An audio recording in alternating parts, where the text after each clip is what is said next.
हरे कृष्णा। तो श्रीपाद माधवेंद्र पुरी का जीवन परिचय जानने का प्रयास करते हैं। श्रीपाद माधवेंद्र पुरी का वैष्णव के समाज में एक बहुत ही विशेष स्थान है। हम बहुत सारे आचार्यों का आविर्भाव तिरोभाव मनाते हैं। तो ये आचार्यों का जो केवल आविर्भाव तिरोभाव ही उत्सव नहीं होता, इनका संपूर्ण जीवन ही उत्सवमय होता है। ऐसे आचार्यों को साधारण नहीं समझना चाहिए। आचार्यों का जन्म और मृत्यु नहीं होती है। ये तो सारे भगवान के नित्य पार्षद होते हैं, नित्य सिद्ध पार्षद। तो उनमें से एक हैं विशेष श्रीपाद माधवेंद्र पुरी। तो चैतन्य महाप्रभु गोलोक धाम से हरिनाम संकीर्तन लेकर आए हैं। तो जिसे पात्र हो या कुपात्र हो, ये देखे बिना महाप्रभु सबको हरिनाम अपना प्रेम वितरण कर रहे हैं। यह हरिनाम ब्रह्मा जैसे देवताओं के लिए भी दुर्लभ है। महाप्रभु द्वारा यह बहुत ही अमूल्य भेंट है। अगर इससे भी अमूल्य भेंट है महाप्रभु के भक्त। महाप्रभु के भक्त नहीं होते तो हमारे जीवन में यह पवित्र नाम भी नहीं होता।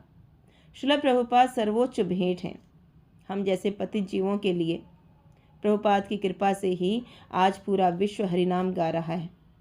उसी प्रकार हमारे जीवन में भी भक्त बहुत महत्वपूर्ण हैं। भगवान के अनेक पार्षदों में से एक हैं श्रीपाद माधवेंद्र पुरी जी, जिनका गुणगान जो है वो स्वयं भगवान करते हैं। श्रीपाद माधवेंद्र पुरी चैतन्य महाप्रभु से पहले प्रकट हुए थे। चैतन्य महाप्रभु जब संन्यास लेकर जगन्नाथपुरी आते हैं तो उनके साथ 4 भक्त आते हैं।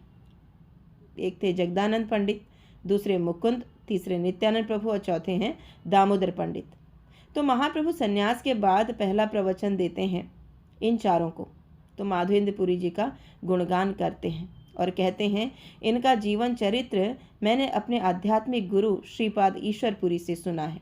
तो महाप्रभु कहते हैं, माधवेंद्र पुरी के समान कोई भाग्यशाली नहीं है। तो उन चारों को जब चैतन्य महाप्रभु ने अपने संन्यास के बाद पहला प्रवचन दिया तो उसमें श्रीपाद माधवेंद्र पुरी जी का गुणगान किया और उनको बहुत ही भाग्यशाली बताया। माधवेंद्र पुरी उच्च कोटि के भक्त थे। वे निरंतर भगवान का नाम लिया करते थे। किसी ने खाने को दिया तो खाते थे, नहीं दिया तो भूखा ही रहते थे। तो एक बार माधवेंद्र पुरी जी ने गोवर्धन की परिक्रमा की और परिक्रमा करके गोविंद कुंड में विश्राम करने लगे। गोविंद कुंड वह स्थान है जहाँ इंद्र ने भगवान का अभिषेक किया था।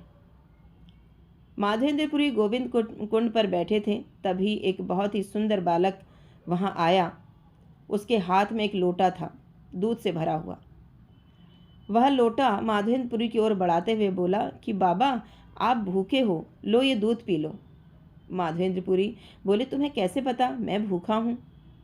बालक बोला, इस मार्ग से अभी गांव की कुछ स्त्रियां गई हैं। उन्होंने मुझे बताया कि आप बहुत भूखे हैं, आप ये दूध पी लो और मैं अभी आकर ये लोटा जो है वो लेकर जाऊंगा। तो इस प्रकार से माधवेंद्र पुरी सोचने लगे कि इतना सुंदर बालक आज से पहले मैंने कभी नहीं देखा। फिर उसका दूध, जो लोटे में दूध था, वो दूध पी लिया और उसका इंतजार करने लगे। इंतजार करते करते नींद आ गई। तो स्वप्न में वही बालक आता है और कहता है, हे माधवेंद्र पुरी, मैं तुम्हारी भक्ति से बहुत प्रसन्न हूँ। मुझे यहाँ पर झाड़ियों के नीचे छुपाया गया है। मुझे यहाँ बहुत गर्मी लगती है। मुझे यहाँ से निकाल कर मेरी स्थापना करो। मैं आपकी प्रतीक्षा कर रहा था कि आप यहाँ कब आओगे। मैं आपको ये सेवा देना चाहता हूँ। तो माधवेंद्र पुरी ऐसे भक्त हैं जिनकी प्रतीक्षा भगवान कर रहे हैं उनको सेवा देने के लिए। फिर जैसे ही माधवेंद्र पुरी स्वप्न से जागते हैं तो वो जाते हैं गांव में। पास में एक गांव था, उस गांव के लोगों को बताते हैं कि यहाँ इस स्थान पर भगवान जो हैं वो उनको निकालना, वो दबे हुए हैं, उनको वहाँ गर्मी लग रही है। तो गांव वालों की मदद से वहाँ से भगवान को निकालते हैं और गोवर्धन के ऊपर उनकी स्थापना करते हैं। तो ऐसे भक्त हैं भगवान के। तो वृंदावन दास ठाकुर चैतन्य मंगल में बताते हैं कि माधवेंद्र पुरी कृष्ण प्रेम के भंडार हैं। तो स्वाभाविक है ये लक्षण उनमें दिखाई देना। तो एक बार माधवेंद्र पुरी वृंदावन से चले दक्षिण भारत की ओर। कई दिन रहे दक्षिण भारत में। जो भी मंदिर या मठ मिलता, वहाँ पर प्रसाद मिलता था तो ले लेते थे, नहीं मिला तो कोई बात नहीं।